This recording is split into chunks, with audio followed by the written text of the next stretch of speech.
I've been attached with the feeling of them waking up with you by my side.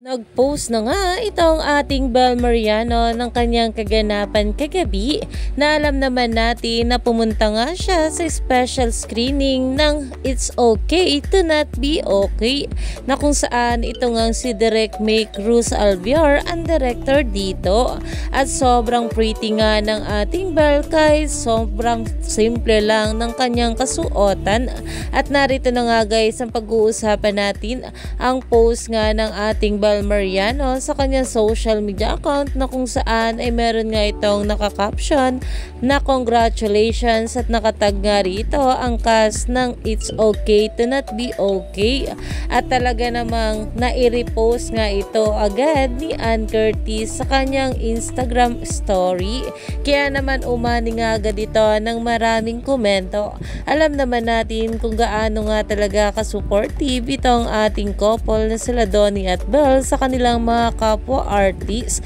Kaya naman stay tuned lang tayo for more update kila Donnie at Belle sa mga susunod pa na ayuda.